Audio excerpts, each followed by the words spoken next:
Welcome to the Female Founder Friday podcast, a collection of inspiring conversations with the most interesting female entrepreneurs and small business owners. I'm your host, Lindsay White, and together with my incredible guests, we'll explore the struggles of being a female entrepreneur, the most important lessons, and the future of women leaders in business. And I'm passionate about helping female entrepreneurs become the calm, confident leader their team and their business need. And that's why I've recently launched my 6-week mental fitness bootcamp. This amazing program will help you tackle your inner critic, tame your saboteurs, and tap into your sage inner voice. And will help you build the mental muscles you need to quickly overcome the changes and challenges you're facing right now. If you're ready to transform your leadership and your life, connect with me today at highvoltageleadership.ca/positive intelligence. My guest on this week's podcast is Alejandra Slatapolsky. As Alejandra will tell us today, she always knew deep down that she would be an entrepreneur. But like so many women, she started by gaining experience and expertise in the corporate world. And when she hit that glass ceiling in her career growth, which came at a time when she was struggling with the deeply personal journey of infertility, she knew it was the right time to launch her own business. Just 2 weeks before she delivered a baby. Alejandra was so determined to create her success and trusted herself enough to bring her vision of her life to reality. And now she has a thriving business and a wonderful family. Her journey is definitely an inspiration. Hey, Alejandra, welcome to the Female Founder Friday podcast. I am really excited to have you here today. Thank you for having me, Lindsay. I'm excited to be here too. Oh, awesome. I am looking forward to this conversation because I know that you have a really interesting story, a really interesting journey to how you became a female founder. And I'm excited to hear it. Well, there are some things that sometimes I don't know if I'm going to be too spiritual here, but there are some things that you just know are going to happen in your life, right? And being an entrepreneur for me was one of them. I started off in the corporate ladder. I was working for different organizations, started off as an intern, as a journalist, as an editor, then, made it all the way to head of marketing and communications for a small investment bank, and then went into the consulting side of things. And when I was in that consulting firm, it was a PR consulting firm specialized in finance too. For me, actually, that was the opportunity. They were very small. And I had thought that that would be my opportunity to become a partner. But for some reason that never happened. And it kept not happening. And at the same time, I was going through something, very difficult in my personal life, which was infertility. And that's another thing that was, it's a little spiritual too. I knew I already had a girl, but after that, I had problems conceiving again. And I knew in my life I would have a boy. I don't know why.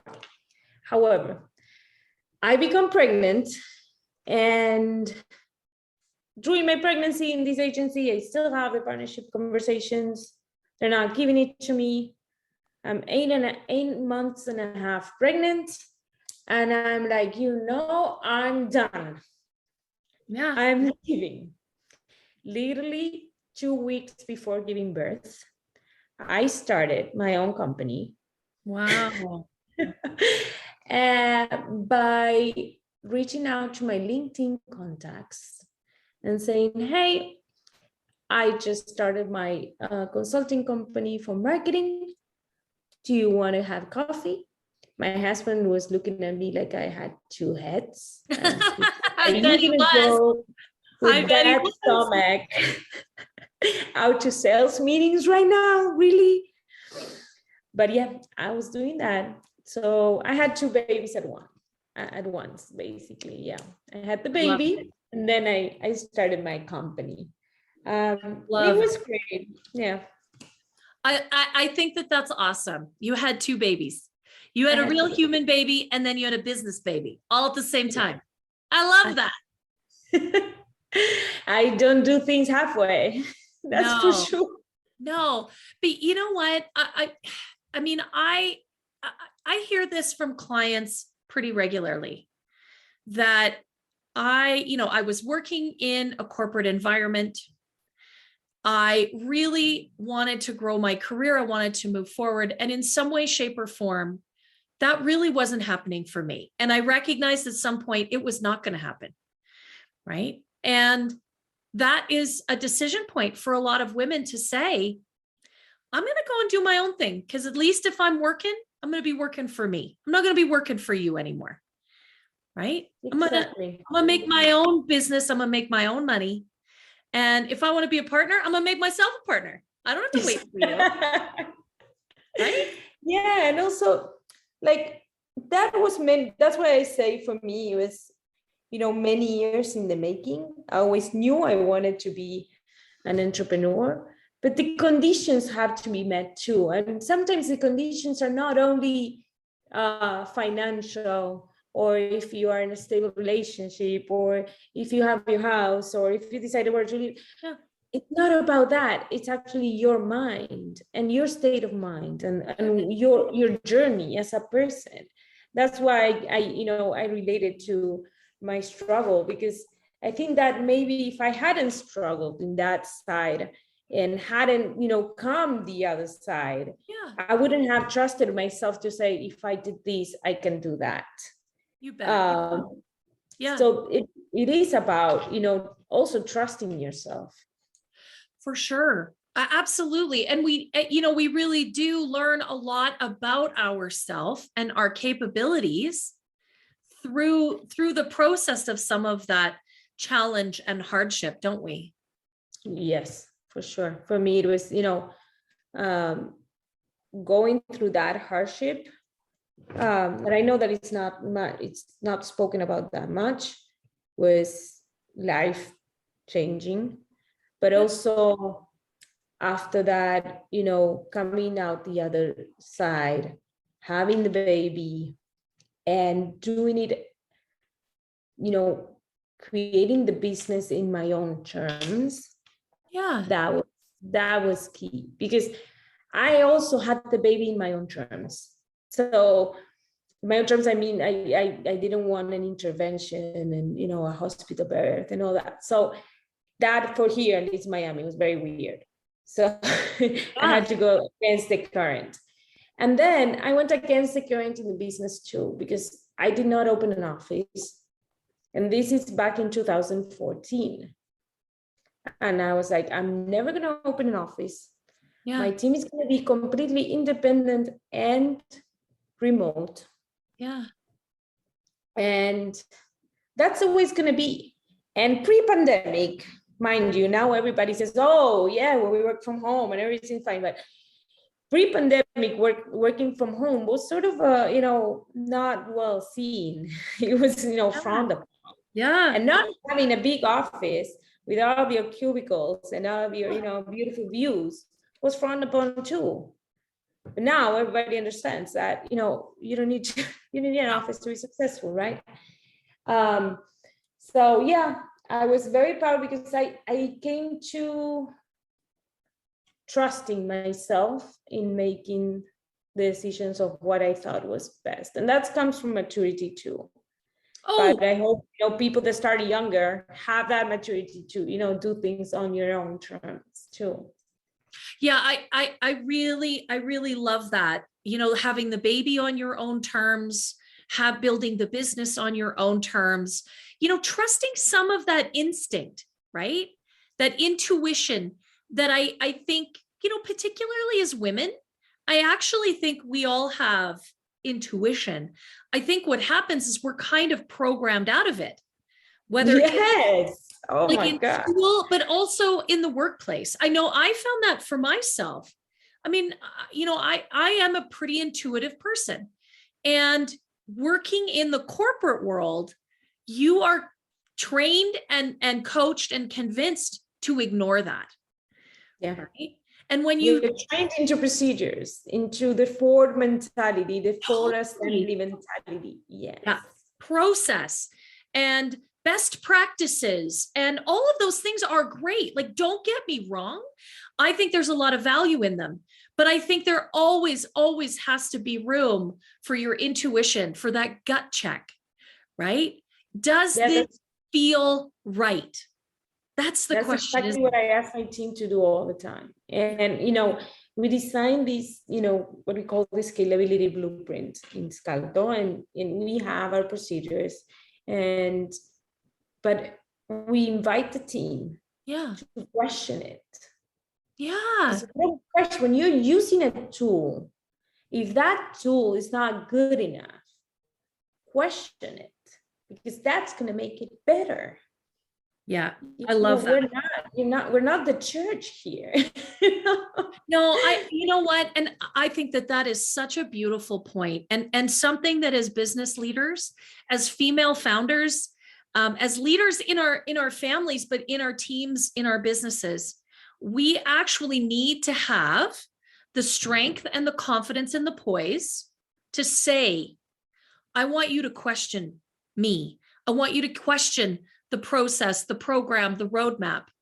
I want to challenge it, because in that challenge, doesn't it just iterate and get better and evolve and grow?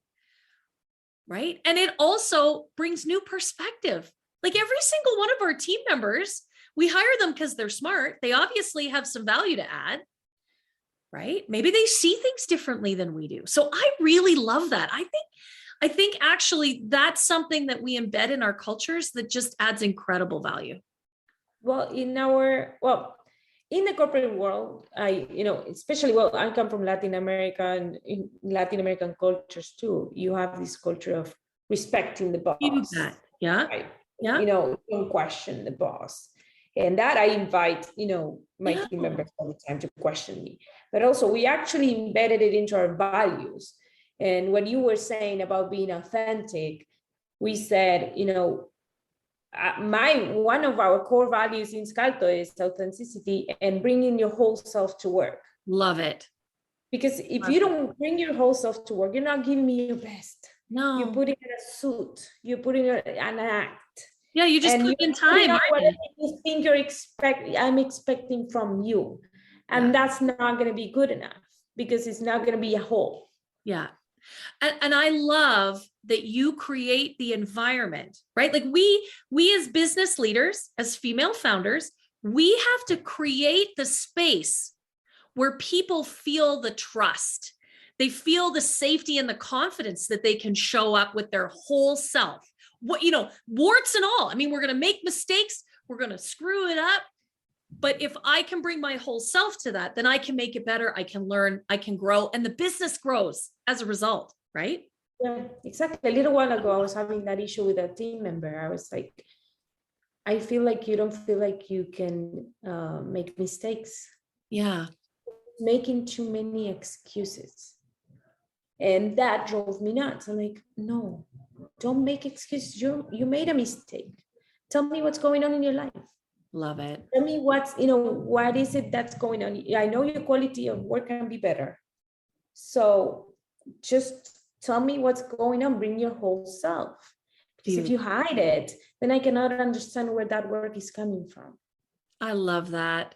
You are just speaking straight to my heart, because that is, no, for real. I mean, that's what I work with my clients on, is really being that kind of leader who really invests in their team.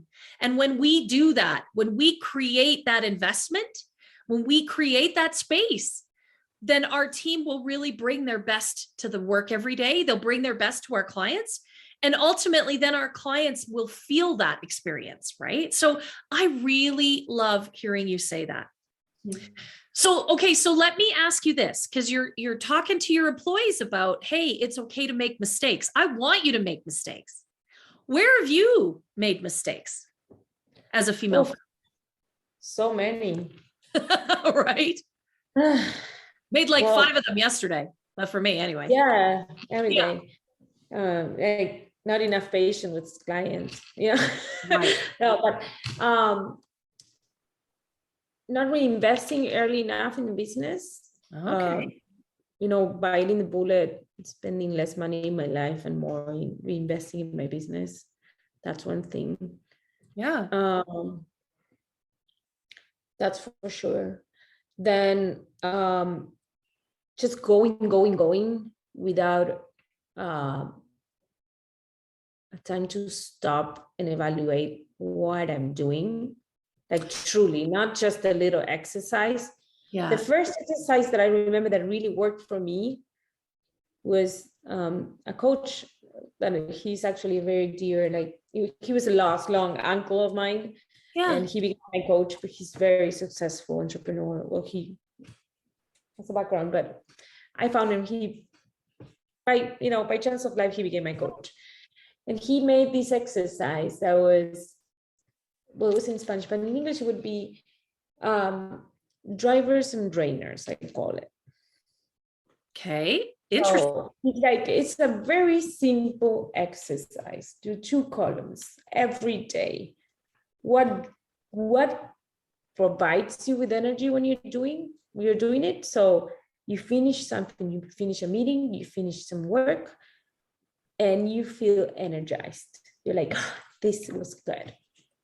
And which tasks or activities are really draining you, or you're putting off, right? Yeah. So that was the first exercise I remember. He's like, okay, now all the drainers, we need to figure out a way to just delegate them. Yeah.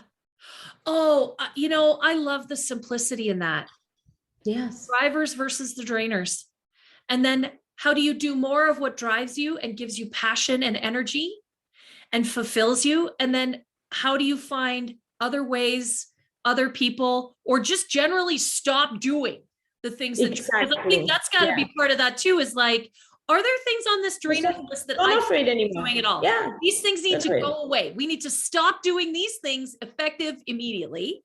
Yeah. And if you can't stop doing it, how do you find someone that does get energy doing that? Exactly. Right. And the drivers, I don't want it to sound like fluffy. What happens with the drivers is that you do more of it, you do it better. You can charge more. Yeah. Right. You become better at it.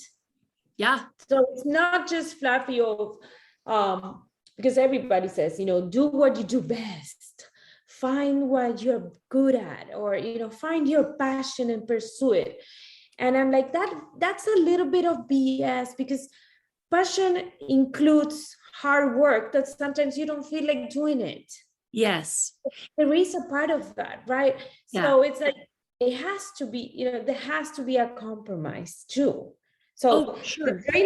the drainers and drivers work so that you say, okay, I'm going to try to have at least 80% of my day in drivers, but that's the vision. That's not going to happen immediately if you're an entrepreneur. No. I think that's a great point. But I love what you're saying. I sort of coach my clients, to really think about, okay, what do I love to do?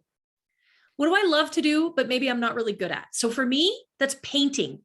I love to paint. I am not an artist by any stretch of the imagination, but that I love it. I have a lot of fun doing it. It feels really good, right? Gives me joy. And then there's the other stuff that maybe I'm really good at, but I don't like doing at all, right? Like I don't get joy from it. It's just, but I'm good. I'm good at doing it. Well, how do I find that middle space where I'm pretty good at it and I also get some pleasure out of it? And then I can really zone in on those pieces, right? Yeah. Because I think that's where we're most effective. Yeah, I completely agree. Yeah, I love it. Okay, what a wonderful lesson to offer anybody who's listening. The drainers, the drivers, figure out what you're doing in both places, and then figure out how you can do more of the drivers, less of the drainers, and ultimately move yourself forward more effectively. That's beautiful. And that works for every category, like even in your life. It works for your business, for your products and services. Because there are drivers and drainers for your whole organization, the private rule. Yeah. And then it works for your actual life. Like, do you Bet. like cooking every night, or is that stressing you out? Me, it stresses me out. Oh, hate it. I have to prepare dinner every day. I hate it. So I started buying more food from people that actually, do, home cooking, Yeah. home cooked meals. Do I like driving around? No, I don't like it, but I have to do it because that gives me some time with my kids. Right. So I still do it. I'm not paying a driver to do it. Right. So it's for every single thing in your life. I think it's really good because it helps you little by little improve, every single day. Well, absolutely. I think it also gives you an opportunity to have perspective on what you're doing, not just doing it mindlessly because you've always done it and somehow you should keep doing it, but really to step back and say, okay, hang on a second. Like you said, the driving. Do I like doing it? No, I don't. Does it add a great deal of value to my life? Well, not really. But where it does is that I get to spend time with my kids. Right? Yeah. Okay, so I need to keep that one, even though I really don't like it very much. Yeah, right? Yeah, that's what I'm saying. It's choosing not to all do peachy. consciously. Yeah. And that's, I think this is where we end up in this space where we don't feel like we have any choice. And we get overwhelmed, right? And then we're exhausted because we're trying to do all the things. Be the mom, be the partner, be the boss, be the coach, be the leader. And the truth is, we can't, that's a lot. And then we don't get to be ourselves. So at least if we're consciously choosing the things we're doing and the things we're not doing, we can feel a whole lot more successful. I love it. What great advice. There's another coach that once told me, you have to accept that you're never going to be the perfect boss and the perfect mom and the perfect wife at the same time. No.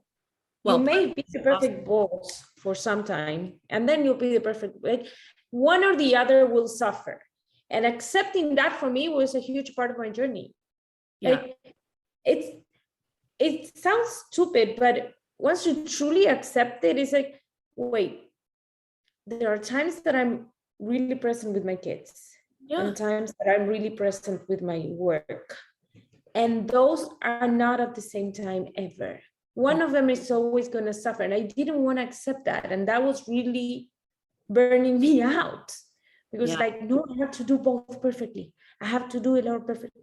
And it's like, no, it's going to go in ebbs and flows. And sometimes you're going to be focused more on your work. And sometimes you're going to be more focused on your family. And sometimes you're going to be focused on your parents. And sometimes you're going to be focused on your husband. Yeah. And it goes in ebbs and flows. And it can ebb and flow from 1 hour to the next. Right? No, you know what? I talk about this a lot because we hear a lot from experts around work-life balance. We have to have work-life balance, but nobody can articulate what that really is. That's what I find interesting. And I actually think it's bullshit. I think trying to balance, like you said, and be perfect in all of those places and keep them all lined up and all equal actually really doesn't happen. I don't think it's possible. And I think no sooner do you find balance than your dog barfs and has to go to the vet, or your kid's school calls and they've broken, or your parents call and they forgot their medication at the drugstore, or your husband calls and, somebody's coming over for dinner tonight, or your vendor calls and says the delivery's not coming. So instead of trying to balance it, to your point, let's blend it. Let's find the way to live with the ebbs and flows of it, to manage those spaces a lot more effectively, and also find space for us. Because I think that's what gets left out of that equation a lot is, what do we want? What gives us pleasure? What do we do that's just because we want to do it, not because it makes us any money, right? Yeah, like my painting, I'm never going to make any money as an artist, but I want to find time to do that stuff. Or whether it's going jogging or going to yoga class or, just walking your dog. Right? We got to find what they told me when I had kids, and they're like, when you go on a plane and they explain the emergency procedures, they say, if the mask oxygen comes down, you need to put it on yourself first and then on your kids. Yeah. And that has followed me ever since. I was like, wait, I'm being a nasty mom right now. So I need my oxygen mask because I'm not doing it right. No, it's true. And, stepping aside, just taking a break. Hey, take care of them for a while. I need to, take some oxygen. And that also applies to the business. Yeah. For me, right now that, I started for the first time with a partner, that was a complete game changer. Where I really failed, you asked me, I never took real vacations, like disconnected vacations. And, I did less. I did not do meetings, but I still did work. Right. And for the last few months, the last year, I took 2 vacations in which my partner took over. And that's a game changer. Yeah. That was because that gave me the oxygen I needed also to see the business from a different point of view. Yes. Yeah. Bringing that oxygen to the business, which needed it. It needed, a revamp. It needed that perspective. Yeah. I really like the way you phrase that. Like getting some oxygen, getting some space while on vacation brought oxygen to the business. And we all know that in order to make a great fire, we need oxygen. No, I like that. Yes. I love that. That's just beautifully said. And that metaphor is really appropriate, right? But having that perspective, we get so, you said it earlier, these businesses are our babies. We are intimately connected with them. We're so passionate about them, but that means that sometimes we lose perspective on the business. And I think you're absolutely right. It's critical that we take moments to step away for our own sanity and our own health, but also to be able to come back to the business and look at it differently, objectively, with curiosity, right? With new vision, new ideas. Because you're right. And I heard yesterday, I was listening to the radio and they were talking about being bored and that we're never bored anymore. Oh, yeah. But then actually, I have that fight with myself and with my kids all the time. But in being bored, we get creative because it releases our brain. And so if we can sort of manage through the I'm bored, we'll hear our kids say that on summer vacation. Oh, I'm so bored. Okay, go and occupy yourself. And what happens? Half an hour later, they're coloring, they're drawing, they found a neighborhood kid to play with, they've invented a new game. Because it allows we need to be bored. I've been answering that question all the time too. You're bored? Good, be bored. And we need to do that as business owners as well. We need the space to be a little bit bored to allow our creative mind to start working. So I love that. What wonderful, valuable points you've made today. So my last question, and I think you've largely answered this already, is what does leadership mean to you? Yeah, it's hard because it really means different things too at different times. Sometimes it's being empathic, and sometimes it's being, really harsh and not, and putting your foot down. Yeah. I am all about empathy. Yeah. My team knows that what I don't accept is not letting me know when something is going on. Right. More than not delivering. So if you don't deliver, but you don't let me know that something is going on or you're not going to make it, for me, that's, the not letting me know is much worse than not delivering. Yeah. So I've always been a project-based, result-based leader. I'm telling you, from 2014, I work remotely. So the only way to evaluate work was by results. Yeah. My first employee, who's still with me, sometimes I remember she would, disappear the whole day. And I was like, hey, can you send me this? She would not answer. And then during the night, all the things was delivered. For the next day, that was due. Yeah. Or, whenever it was due. So that's how I figured out and said, this is about results. I don't care if you're answering or not answering right now. I need, as long as I know the date that is due and you're delivering good quality work, fine. I don't care where, how, when. I really don't. I see, my team, and this is something that most older leaders do not understand. I see my team in the beach in a day that we just had a call, and then they're on the beach, and then they go back and work on the presentation at night.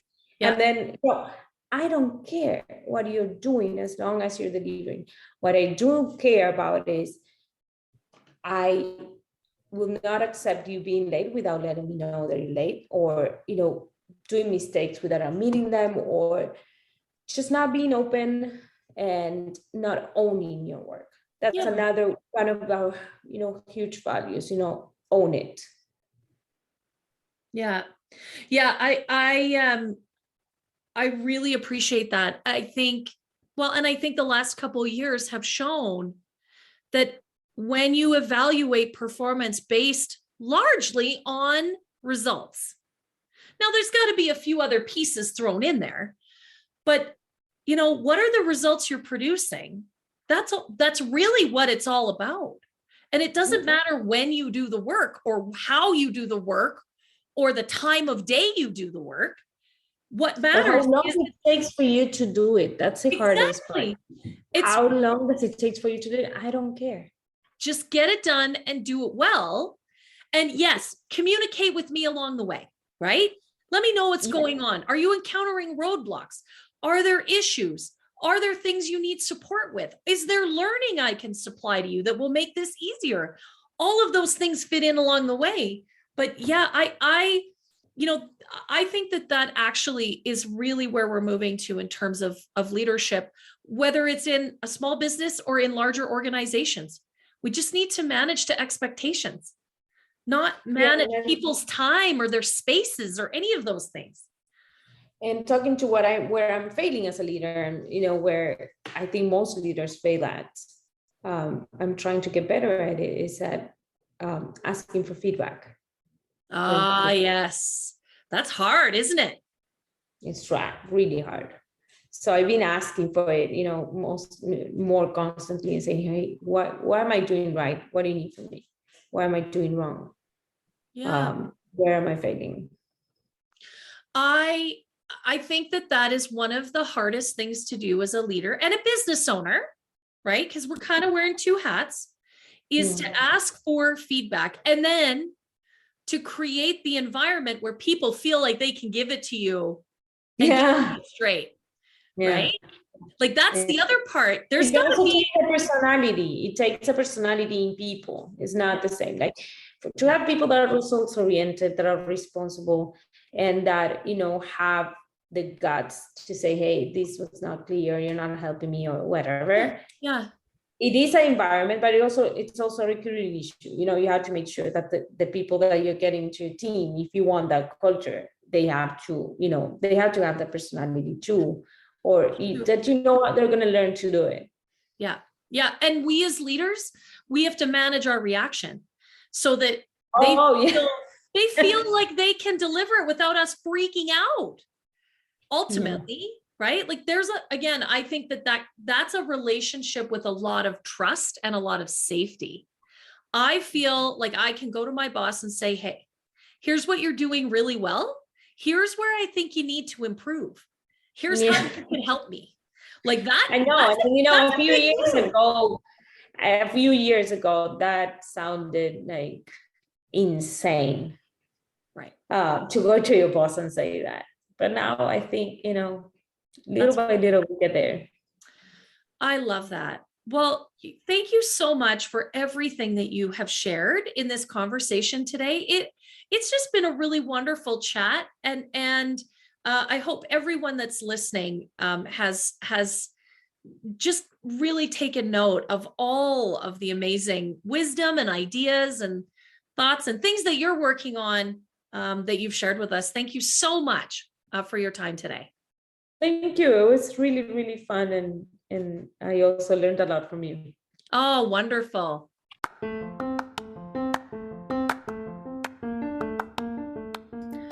To everyone tuning in today, thank you for listening to the Female Founder Friday podcast. I love that Alejandra's created a culture in her business that invites questions and debate amongst her team. The energy in that is so transformational to an organization.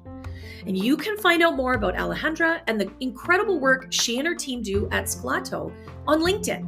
And of course, you can always find me on Instagram, and my handle there is @HighVoltLeadership. And the Female Founder Friday podcast has a goal to impact 1,000 listeners. And it would mean the world to me if you left this episode a 5-star review and shared it with all of your friends. Let's engage 1,000 female entrepreneurs and really amplify the message. Thank you so much for being a part of the show, and don't forget to connect with me at highvoltageleadership.ca.